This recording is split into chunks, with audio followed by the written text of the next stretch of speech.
right, good evening, everyone. So, first, I would like to start my presentation with a story. So, in the year 2003, a 24-year-old computer scientist founded a dating site. He had just left university, graduated from university in 1999, and he founded a dating site in 2003. He was just 24 years old. He generated revenue through online advertising and premium services. At this point, the online dating platform was completely free. He ran the company independently until 2008 when he hired his first employee. So he was the only employee in the organization for the first 5 years of operations. And by this time, the company had already had or gotten 15 million users. So as at 2011, he was generating 30 million page visits a day and generating $10 million in net profits, not revenue, net profits. And he worked less than 2 hours per day. Apparently, when he got to the office, he would just sit down, complete his work in like 15 minutes, 10 minutes, and then he just do 1 or 2 things, and that's all. He was working max 10 hours per week. In 2015, he sold the company to Match.com for a cash deal of $575 million, completely cash deal, no equity. And at this point, the company was the largest dating site in Canada and one of the largest dating sites in the world with 140 million users. He raised no funding, he spent very little on marketing, and he kept the product free at the early stages because he felt it would be easier to operate. So he focused more on adding features and helping people get their perfect matches. He was adding product features, photos, and a lot of more features that will help people get better matches. So the name of this guy is Marcus. I don't know if this is find or find, but then this is his name, and the name of the company is Plenty of Fish. Today, this man has a net worth of about $400 million. He has a family office where he invests basically in tech companies, he invests in real estate, and he has a winery. Now, what struck me about this guy is that he spent little or no money on advertising, and you can see what he was able to achieve with his organization. I saw a report by TechPoint Africa, I think yesterday or 2 days ago, that the funding in Africa reduced by Q1 funding this year in Africa reduced by 57%. We had just $44 million in funding this year, and it is even worse than what we recorded in Q1 2020 when we had the pandemic. So I'm saying all of this to say that we are at a point in the African tech ecosystem where we don't have the luxury of the funding that we used to have before. Now, a lot of companies are packing up shop. Yesterday, we had one company that packed up shop. And most of the startups today spend about 11 to 20% of their revenue or funding on marketing. If we can reduce this amount, we can invest this money in other things like product engineering and scaling our product to ensure that we grow revenue. So in my presentation, I'll be talking about a founder's journey through the lens of marketing. My name is Adekoyejo Olatoye. I work as a product marketing manager with one of Nigeria's leading fintech companies. And this is my presentation. So I have this outline here. I'll be talking about these 5 things: acquisition, retention, growth, and branding. Now, if you are a founder here, or you are anyone working in the tech ecosystem, if you can get these 4 things right, I can assure you that you will not have the issue of, like, you will not go into bankruptcy or close up shop because of marketing issues. Maybe if you close up shop, maybe it's because of lack of funding or mismanagement of funds or any of the other things. But if you can get these 4 things right, marketing will be a done deal for you. So I'll be talking about some of the cheapest ways to achieve your marketing goals. achieve your acquisition, your retention, your growth, and then lastly, I'll be talking about branding. So acquisition.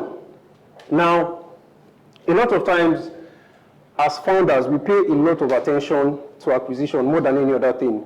Because if you would achieve anything before you get to revenue, if you are familiar with the AARR model, acquisition, activation, referral, retention,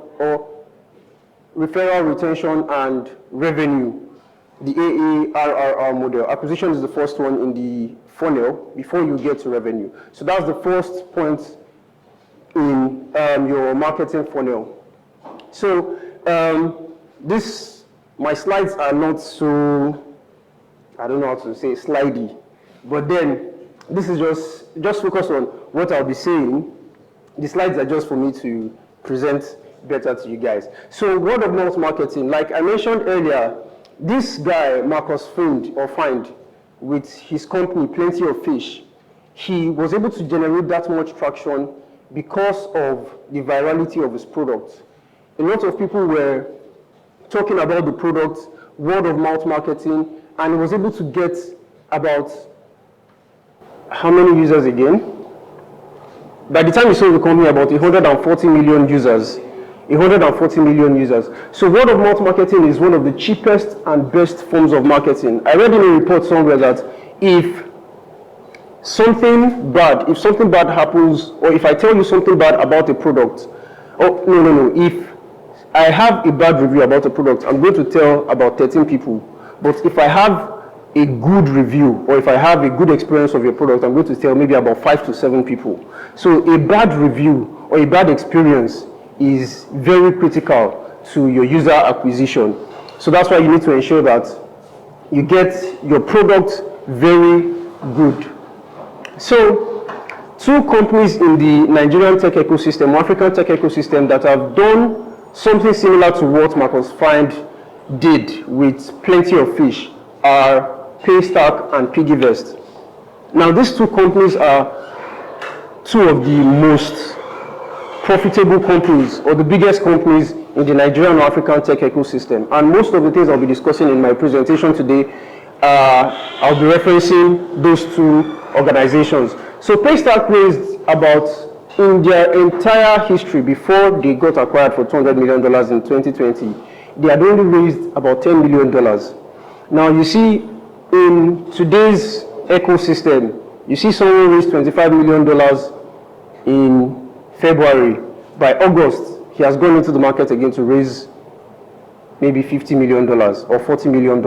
And I just tend to think, like, what are these guys spending money on?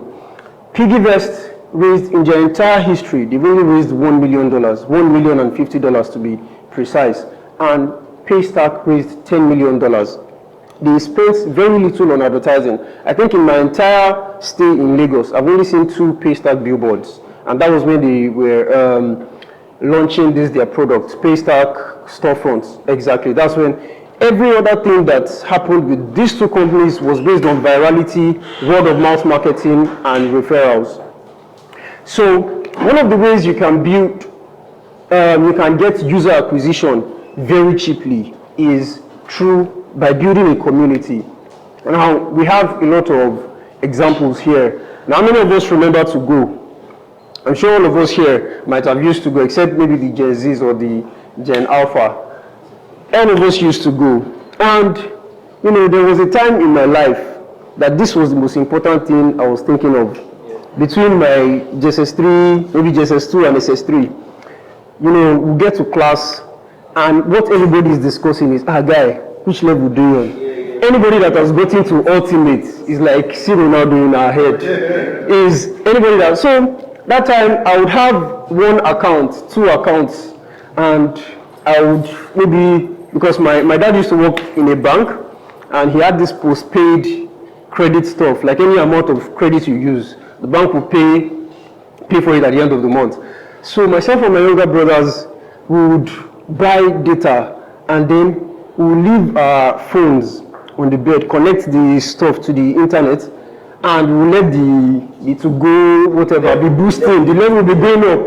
And if something just happens by mistake, I just wake up the following morning and I see that maybe my phone just switched off or something. Bruh, my day was completely gone. Now, why did we have that feeling within us? It was because of the virality of the product. Everybody wanted to use the product. Our friends were there. Like, you could connect with people, and word of mouth marketing was also one of the things that ensured that a lot of us had this feeling. Now, WhatsApp stories, IG, Snapchat, it gives you this. Now, it's what I'm talking about is building a sense of community. On your WhatsApp stories, you know, I know what is happening in your day. You know what is happening in my day. You know, a few years ago, I was part of the school of thought that if you don't post anything, you are one of the mature people. You know, you don't post, you are classy. Everybody just you are shrouded in a lot of mystery rather. Exactly, you are mature. But then I found out that I was losing a lot of friends. Nobody even knows that you are alive. You are just there. So I started posting, and then sometimes a lot of people will enter my DM.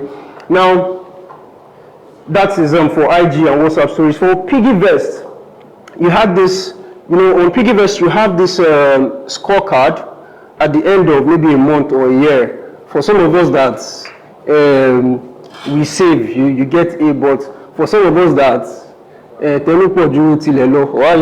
Baba say that thing? Some of us, we don't have, maybe we are scoring C or D.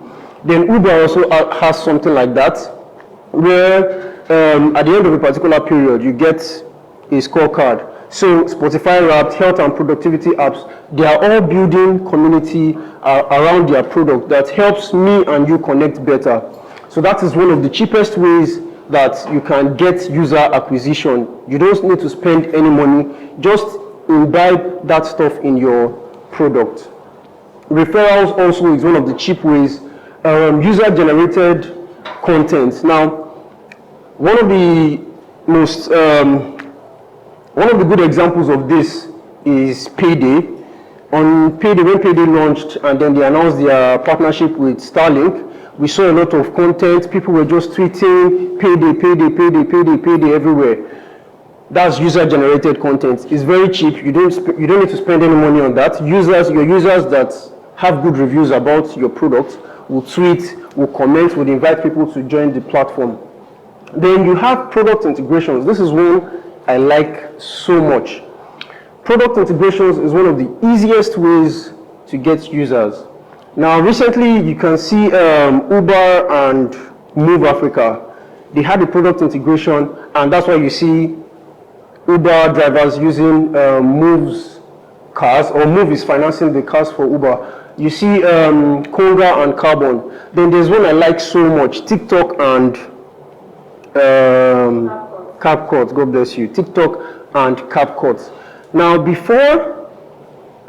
so today in the world, CapCut is number 5 in the highest number of active users. You can check either number 5 or number 6. They have about 587 million users. Now, there's a caveat here. TikTok is actually, CapCut is actually owned by TikTok. TikTok acquired CapCut sometime in 2018 or 2020. But then you can see if you use TikTok, you see when people post videos, you see like a pop-up, use this template or something. I'm also familiar with the app, I just started using it, but that's one of the things I noticed there, and it worked so well for CapCut and TikTok. So both products were able to merge, and then both products grew in the market, and then user acquisition as well. So product-led acquisition, for those of us that are developing B2B products or working in B2B tech companies, product-led acquisition is one of the very easy ways to get users. So I work in the payment space, and I tried opening an account with some of the biggest payment gateways in Nigeria today. And so there are two ways you can operate as a company. You can either be sales-led, as a B2B company, you can either be sales-led or you are product-led. So product-led is your product that is doing all the work, getting the users and everything for you. But sales-led, when I go to your website, I need to talk to a salesperson before I can get access to the product. So some of the biggest or best startups we know today, like Zoom, Spotify, Paystack. On Paystack, you can go on Paystack today, create an account for free. Monify, create an account for free. You'll see their dashboard. You can even demo a transaction. And that's why these two companies are steady ramping up a lot of users, because it is their acquisition is product-led. They don't really need to do a lot of work. I was speaking with one of my guys in one of the big companies, tech payment companies, yeah, and he was saying that like people are always calling him before they sign up, and it was a lot of stress. He gets like 5 requests to be onboarded as a merchant per day. Just imagine how many people you need to employ for you to scale up your user acquisition. So having product-led acquisition gives you a shorter sales cycle and a lower customer acquisition cost. Your CAC is going to be very low if your product is the one that is doing all of the work for you.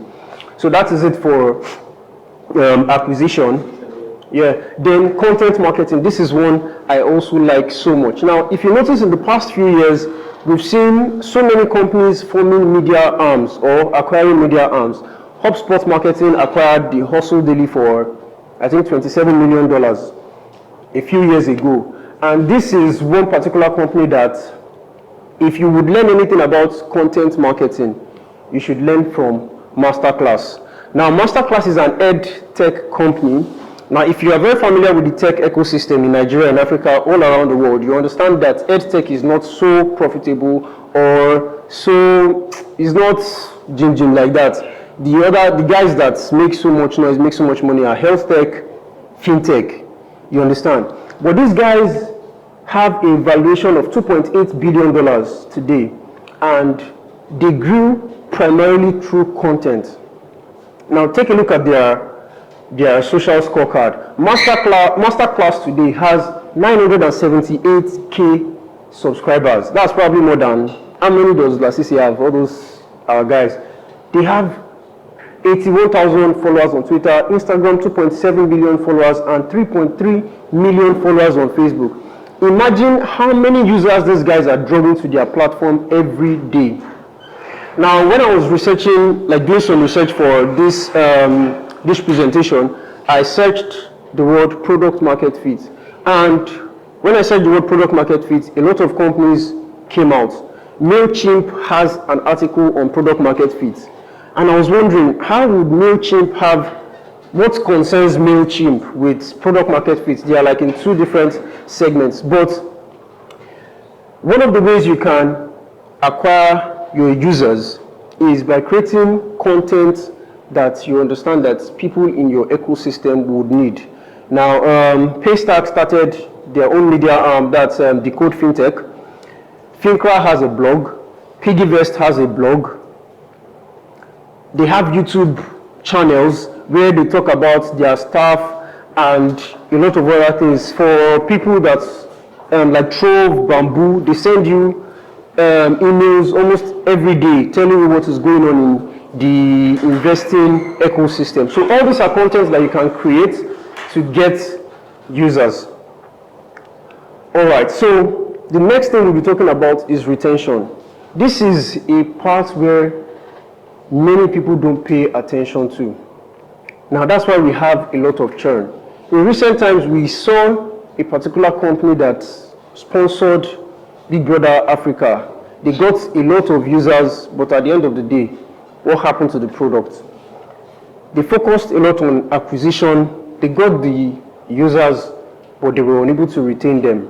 Now, in the AARR model I mentioned earlier, after acquisition and activation, the next thing is referral and retention. But retention is that, I can't remember which one comes ahead of the other. So in 2022, according to AppsFlyer is like one of the, it's an analytics tool. It's a company that helps you monitor and track your app analytics. So they generated this report. In 2022, 49% of apps were uninstalled after the first 30 days. And out of these apps that were uninstalled in the first 30 days, 49% of them were uninstalled after the first day of download.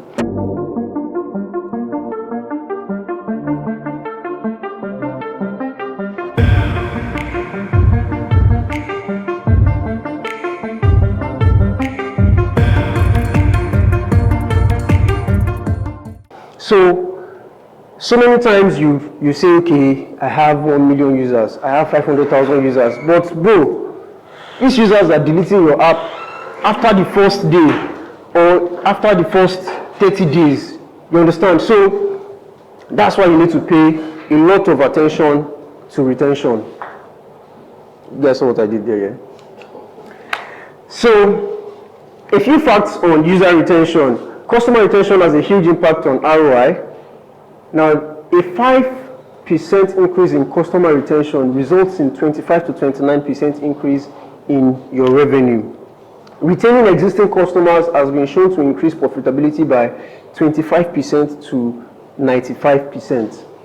About half of a company's revenue is from approximately 8% of their most loyal customers. So I'm a graduate of economics, and then in economics there's something we talk about, Pareto principle, that's the 20-80 principle. 80% of your revenue will come from 20% of your customers.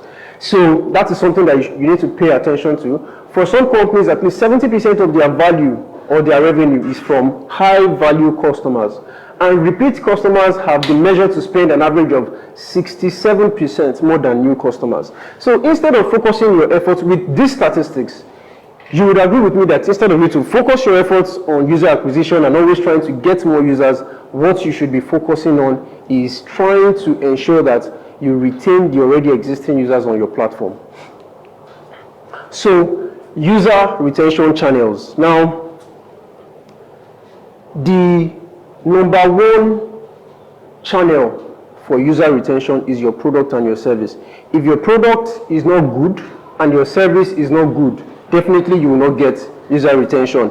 If I come to your product and your product does not solve my problem, or I get a bad service from your product, I'm not coming back to your product. So your customer service, your issue resolution process, how long it takes for you to respond to my issues, etc. Those are the things that would allow me like come back to your product. Then another thing is gamify your product. But then I think I talked about this in growth. No. So let me talk about it now. So gamify your products. A few days ago, I opened my MTN app, and I saw they had this. How many of us have MTN app?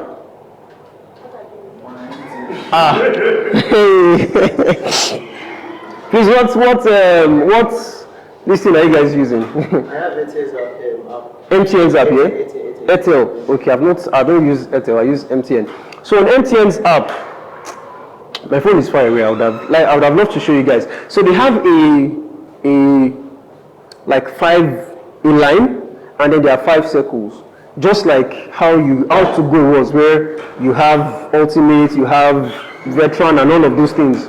So they have a line, and they showed me where I was. I was in the second, maybe level 2. Let me just say level 2, yeah. And they showed that this year alone, I've spent about 123,000 naira on airtime and data, exactly. So, and they gave me a goal, a target to reach. You understand? By the time I get there, I don't know what I'm going to get. Who knows? Maybe I'll win a house or a car or anything of those things that they give people for free. So now that is one way to gamify your products. If you gamify your products, you put people on, like, okay, as I get to, maybe I open this app every day. Now, a reward program. Exactly, something like that. You guys have, you can see, you have it as well. Oh, fantastic. So, look at Streaks, YouVersion, that's the Bible app. They have Streaks. Snapchat has Streaks. You know, one of the most annoying things that ever happened to me is this Snapchat Streak stuff. So I have a younger brother. We have a family Snapchat group. I don't know why I joined Snapchat. I don't even know. I'm not really a social media person, but I joined Snapchat. My siblings were 4. So they created a group chat, and my younger brother, I don't know, he's keeping streaks with everybody. In the morning, early in the morning, just see this guy. It's snapping, and you send it to everybody. Why are you keeping streaks with us? We don't know. But he is hell bent on keeping that streaks. The first thing he does when we are going to the office in the morning, he can snap the clouds, he can snap sticker, snap anything, and he will send it to the family group chat. Why? He say I'm keeping streaks. So that is an active user. That is someone who would always come to the platform. If, like me now, every day I'm always on Snapchat. Why? Because I have someone that is disturbing me with messages.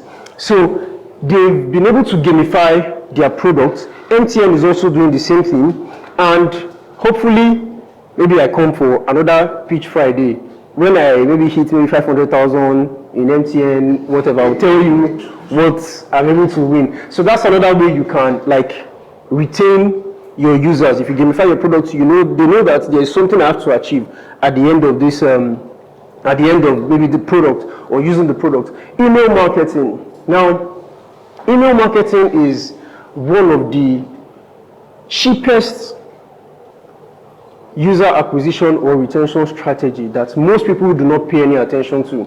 Now, Facebook is the most, has the highest number of active users in the world with about 2 billion users. But email users active email users are almost double the amount of Facebook users at 4.3 billion. Now, I saw a stat somewhere that 90% of adults open their email at least once a day, and about, I think, 30% open it the first thing they do when they wake up in the morning. How many of us are on that table? You open your email every day, especially those of us that are looking for a job. It's every day you'll be constantly opening your email every single day. So there are 4.3 billion active email users. So 332 billion emails were sent and received each day in 2022. 333.2 billion. That's a whole lot. The average expected ROI on email is $40 for every $1 you spend on email marketing. 2 out of every 3 marketers use email marketing to distribute content organically. So there are some of my apps. I have so many apps. Sometimes I just download an app just to see, let me see what they are talking about. Let me see what it is about. And then I have friends that maybe they founded startups or they work for a new startup, and they just say, okay, guys, download the app, give me feedback and stuff. So I download the app. And one of the ways that these guys keep in touch with me is by email marketing. Now, I told you I opened a free account on Paystack. I don't use Paystack, but every month they keep giving me, there's a Paystack monthly roundup. God bless you. Paystack monthly roundup. Like Paystack, they put so much attention into that thing. You see, they'll give you they'll tell you what happened in the month. You see their hangouts, you see their activity. So I know so much that's going on in Paystack. Now, this email marketing helps you to create what we call TOMA, top of the mind awareness. So today, if I ever have I want to open an account now, I want to start using any payment gateway, what is going to be the top payment gateway on my mind? Is Paystack. So that's why you should not sleep on email marketing. Create content, send to people's emails, and then this thing is very cheap. Substack is free. I know so many, I think I know two MailChimp also, but MailChimp is not free. It is until you get to users, exactly 2,000 exactly. They cap it, then you start paying. So Substack is free. They don't have any limit. I know about 2 companies that use Substack to send their emails to their users. Then the average email open rate is 19.7%, while the average open rate for welcome emails is 68.6%. Whenever you have a new user on your platform, please send a welcome email to the person. Some people don't do that.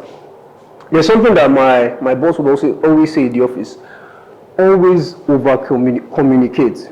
Over-communicate in your relationships, in your marriage, with your orgas at work, everywhere. Always over-communicate. And one way you can do that is through either in-app messaging or email marketing, email messaging.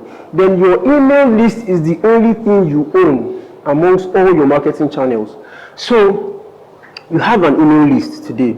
I have a Substack account. I started writing on marketing a few months ago, and I have a Substack account. On that Substack account, I have about 100 and something subscribers.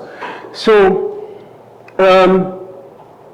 take for example, now this 100 and something users, let's assume I also have a TikTok account, I have a WhatsApp account, I have Facebook, which other one, Instagram, Snapchat, and maybe I post content on all of these channels daily or weekly or monthly.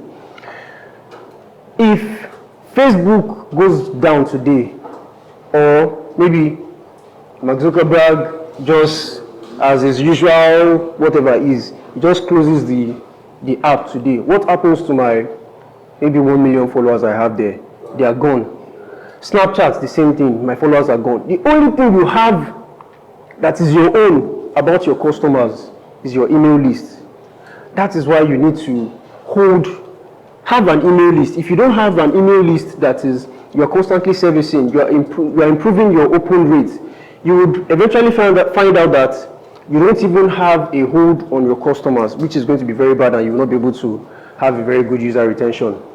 So how can you utilize email marketing? Now, welcome email and reactivation email. Now, a few years ago, you know these bank marketers now that they give targets, go and open accounts. You understand? Go open 100 accounts. So one of the Wema Bank guys just came to me and was like, guy, Alpha, help me open a Wema Bank account. So I just, because he's my guy now, I just said, Nick, I help him. So I opened the Wema Bank account. I wasn't using it since 2019. And these guys were constantly sending me reactivation emails. See, reactivate and blow. Reactivate your account and stand a chance to win millions. We value our relationship with you. Extremely emotional messages. You say, we miss you, we won't do that again. I say, he said, we value our relationship with you. Reactivate and become a millionaire. You can see The first one, I like the first one. Yeah. the first one, reactivate and blue. So these emails were coming. You see, the first one is dated 13th of July 2021, and they've been sending it like that consistently. Now, I had the need to, I have 4 bank accounts. I have UBA, I have Sterling, I have Access. So I wanted to just add 1 bank account for one reason or another. And what happened? I went back to reactivate. Do you understand? But I'm not blown yet. Who knows, maybe I will blow soon, or I will become a millionaire. But so it took them since 2019. I reactivated the account in early this year. It took them, how many years is that? 3 years.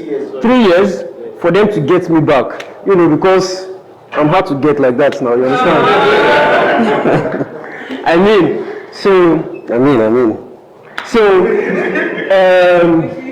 That is reactivation. And I started a real estate company not too long ago. And when I wanted to open a business bank account, the first guys that I opened is these guys.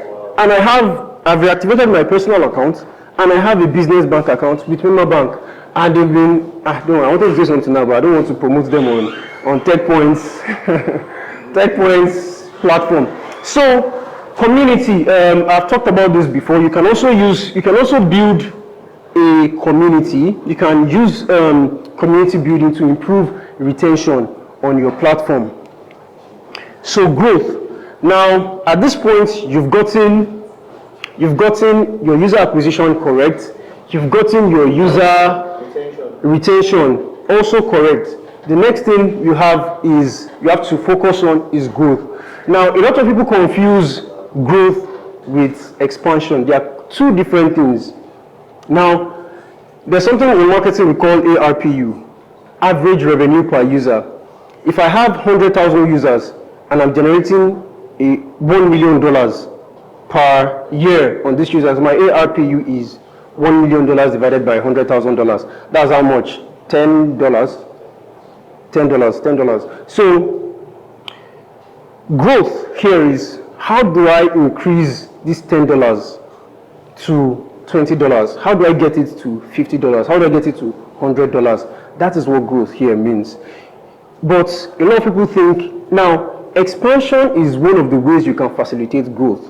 But expansion in itself is not growth. But that's where a lot of people make mistakes. Now, in the mobility tech ecosystem, we have two companies. One of them just raised funding.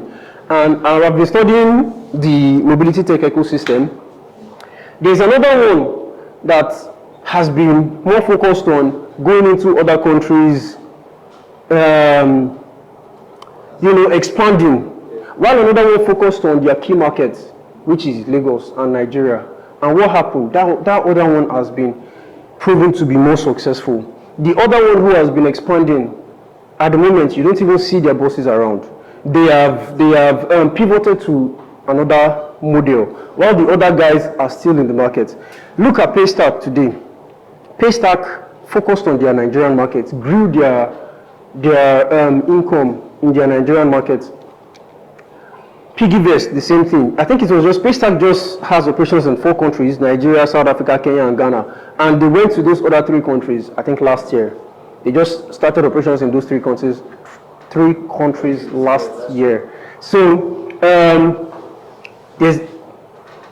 now you understand the difference between growth and expansion. So how do you grow your revenue based on like the cheapest ways to grow your revenue? You can scale up your acquisition and retention strategies. Now you have 100,000 users today. If you had 200,000 users tomorrow, definitely they would do more transactions and you get more revenue. You can expand into more markets. You can see Kuda, Flutterwave, Paystack, these guys are going out of the Nigerian market. But please ensure you deepen your market share and you explore your market extremely well before you move into other markets. If not, you may get burned out. You may be spreading yourself too thin, and then at the end of the day, you fall flat on your back. So product bundling, this is one area I consider to be extremely, it's mind-blowing. Now, you have an ecosystem of products and features that makes it difficult for users to churn. I was in the spirit there. So just permit me to churn. So, look at these guys. Microsoft Teams was founded in 2017. Microsoft Teams was founded in 2017. Slack was founded when? 2009. Today, Microsoft Teams has 270 million monthly active users. And Slack, that was launched in 2009, has about 20 million active users. Now, the difference between these two companies is that Slack is a standalone product, but Microsoft Teams has Microsoft Office, Microsoft, so many products. So they are able to bundle their products and they create an ecosystem. Now we see so many guys are doing the same thing today in the ecosystem. Amazon today, there's Amazon Prime Video, there is AWS, there's the Amazon, the marketplace, there's Alexa, so many things. Why? They are trying to ensure that you stay within their ecosystem. Apple is also doing the same thing. There's Apple Watch, there's Apple Phone, there's Apple everything. You understand? If I can keep you within my ecosystem, I can ensure that you spend more money. Because if you're spending $100 on Amazon Marketplace, now that you have Amazon Prime Video, you will spend the subscription fee as well there. Now, that is, Flutterwave is also doing the same thing. Now, another way you can do this is if you have a B2C product, you can also develop a B2B product. If you have a B2B product, you can develop a B2C product. Now you have an ecosystem. You see, Flutterwave is primarily or was primarily a B2B company, but today they have Send by Flutterwave. They have Butter, which are B2C products. And then I read in an article recently that they are trying to acquire one company, one bank, Raisler Bank or something in the UK. So they are trying to deepen their market share in the B2C space. So Paystack, the same thing. PiggyVest, the same thing. PiggyVest they were a B2C company, but today they have Patronize. That's one of their B2B products. MoneyPoint, the same thing. MoneyPoint started as providing banking solutions for banks. Today, we don't even know MoneyPoint with banks. We know MoneyPoint with POS, which is, well, it is arguable. But POS is also both a B2B and B2C product.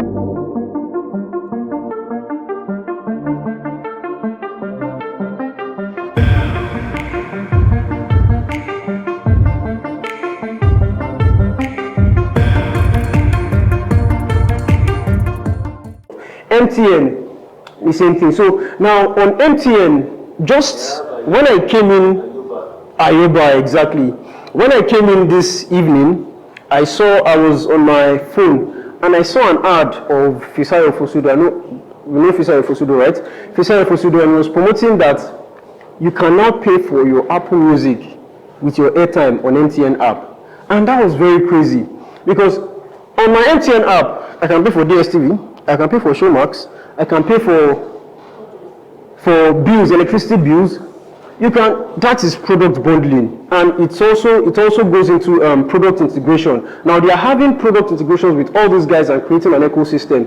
MTN in itself, one would never have thought that if they were to create an ecosystem, they would do it that way.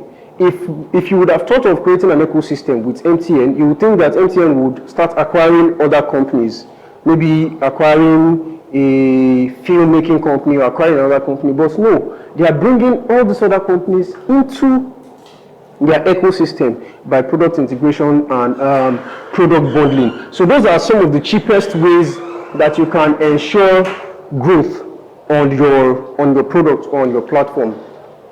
Now, last thing I'm going to talk about before I conclude is branding. Now, employer branding is one of the things that you should pay so much attention to. What do your employees say about you? There are some people that will tell you today that I work for a particular bank. You know that you just feel pity. Like the first thing, I was at a tech event. A community hangout on Saturday last week, and I had to do something at work that day. So the tech event was to start by 1 p.m. and I got there like 5. So when I got there, Koyi, why are you late? I said, I went to the office. The next day, say,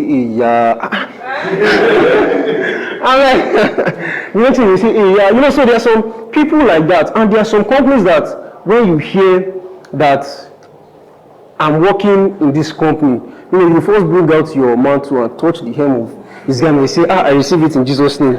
You say, my own is coming. You understand? Because you know that, look at companies like Shell, like Chevron, when you work there, you know that you are made for life. You understand? So that is employer branding. That's one thing you need to focus on. You need to focus on your products. There are some products that there are some apps that if I use this app to send money today, God will bless you. Next year, that's when I'm expecting to see an alert or something. And there are some products that, one of the products that we've seen in recent times, OPay and PalmPay. There's a canteen I buy my food in VI where I work. They had a list of like 5 banks that they were using before. Bro, when there was that cash issue and everything, I just went that day, I just saw, Kuda Bank, OPay, PalmPay. I said, how far? What happened to this other bank? I said, they know they work. I say, so your products, what is the brand of your product in the minds of people? What do these people think about your product? Now, your brand identity, if I say Lapo, now what comes to your mind? You understand? The first thing that comes to your mind, you know what came to your mind. I won't say what came to your mind, but you know what came to your mind. So, what is your brand identity? It also goes a long way in defining your product and your marketing strategy. Now, a couple of these companies that have created very fantastic brand identities over the years are Apple. Apple has this Think Different campaign, one of the most fantastic things that I've ever come across in my life when it comes to branding. A few years ago, I was using Android. I went for NYC.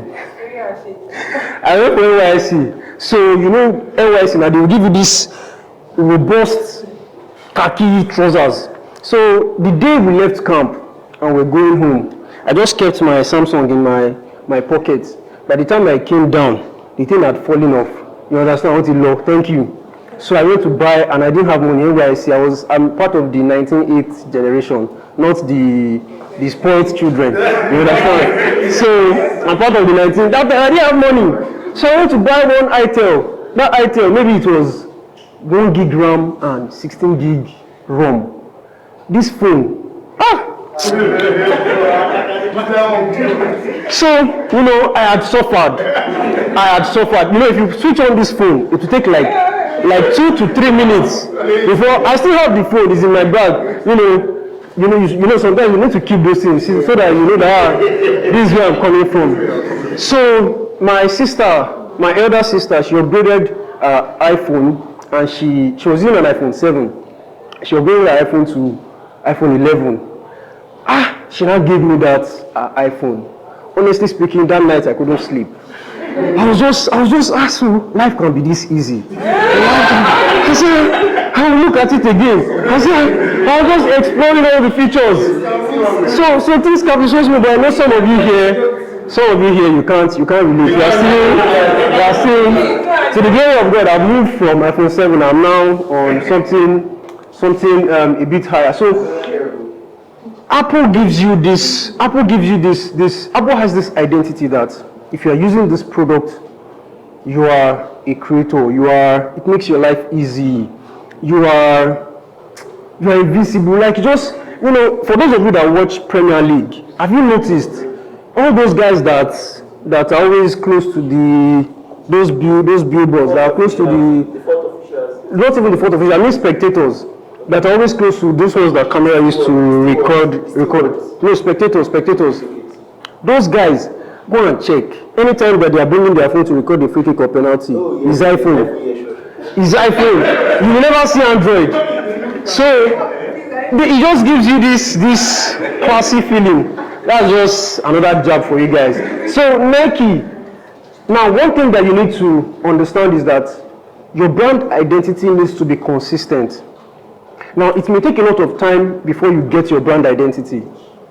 It may take a lot of time before you get your brand identity, but when you get it, your brand identity needs to be consistent. Think Different campaign was launched 21 years after the company was founded. Nike Just Do It, 23 years after the company was founded. Red Bull Gives You Wings, 10 years after the company was founded. Now, all of these brand identities have stuck with these companies over the years, and that's why many people are using them. Now, you have storytelling versus data. I was at a tech event a few weeks ago, and you know, at the tech events, people were pitching their products, and a lot of people were telling stories. You know, there's been so much emphasis on storytelling, but storytelling does not work for everybody. If you're a B2B product, now a B2B company, and you're taking a product to a B2B company, they are not interested in how can this product improve my revenue? They're interested in the data. You understand? How can this product help me optimize my performance? Get me more profits? That's what they're interested in. But you see B2B companies, they start telling stories, ludicrous stories. That day I was just but storytelling is also good for B2C products. Storytelling it cannot be overemphasized. We've seen a couple of good storytelling in all those guys. They told good stories, and that's why they saw user adoption of their product.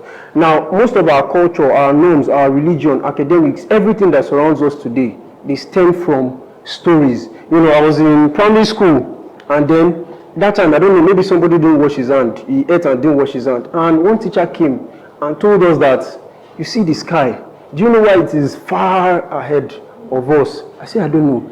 He said that the sky used to be so close to us, that but one day, one guy just ate eba, and he just touched it, and the sky was like, why? And the sky just left. So many of these stories have shaped our culture. We've heard so many of these stories have they've shaped our culture. You understand? And these are the things that have been passed on generation after generation. And by God's grace, me too, I will tell my children those stories. And you should as well. So B2C companies, okay, I've talked about this. So my conclusion, now a few nuggets I have gotten from my experience in marketing. A good product can increase the size of the market. There was a professor in, I can't remember his school, when Airbnb raised money a few years ago, and then they were valued at $17 billion. The professor came and said, this valuation is too much. How would you value Airbnb at $17 billion? What is the size of the total taxi market in the world? And he was right. But then we had a good product, Airbnb, that increased the size of that market. So today, I think 2022, Airbnb recorded $38 billion in revenue. And the valuation now is around that $38 billion to $40 billion. Now, money point as well. The financial services ecosystem today, the banks, everybody in the financial services ecosystem, how much were these guys processing before? How many people were included in the financial services ecosystem before Money Point came? And last year, Money Point processed $200 billion in transactions. They brought so many people that were not in the financial services space or financial services ecosystem. They were not included at all.